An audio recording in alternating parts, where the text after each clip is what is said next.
80 शब्द प्रति minute dictation start करते हैं 5 सेकंड बाद।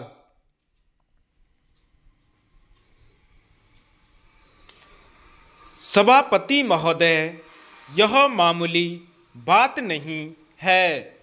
आप इस बिल को शुरू से आखिर तक पढ़ जाइए तो साफ मालूम होता है कि किसी खास आदमी के लिए, खास समाज के लिए, खास गुट के लिए यह कानून बन रहा है। इसमें कहा गया है कि जहाज उद्योग को भी कर्जा दिया जाए, पहले नहीं दिया जाता था। इसके साथ साथ अभी सभी लोगों ने कहा है कि यह कानून इस अभिप्राय से बना था कि इस देश के व्यवसाय की उन्नति हो, तो व्यवसाय की उन्नति के लिए यह कानून बना। हम किसी व्यवसाय का नाम तो नहीं सुनते, लेकिन सुनते हैं कि करीब 80 लाख रुपया चीनी उद्योग को दिया गया है।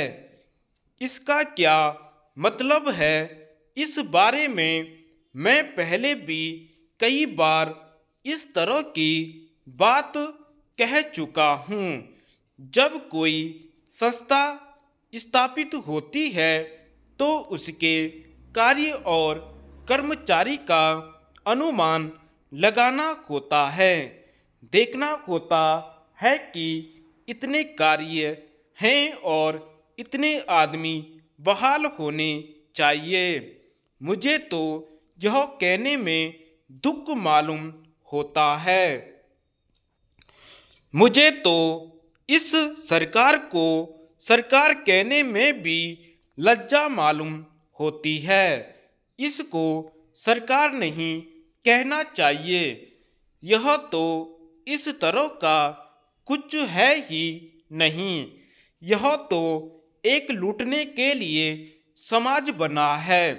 वह जो कानून बनाते हैं वह इसलिए नहीं बनाते कि उससे देश को कोई लाभ हो, वह इसलिए जरूरी है कि किस काम के लिए किस आदमी को ले लें।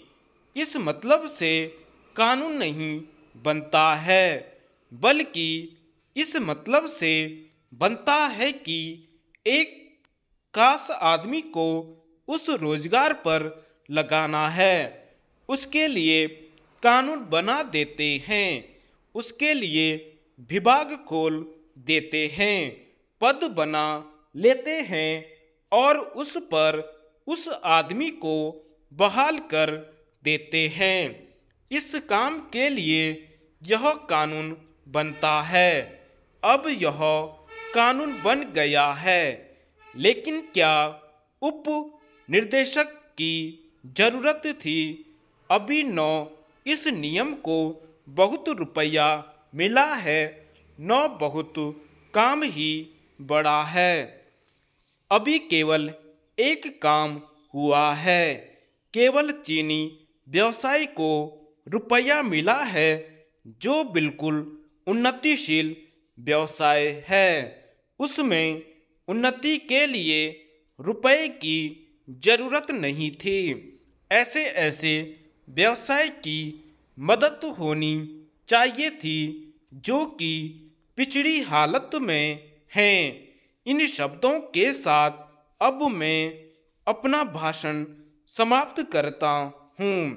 मैं उम्मीद करता हूँ कि सरकार मेरी बातों पर कुछ विचार करेगी। धन्यवाद।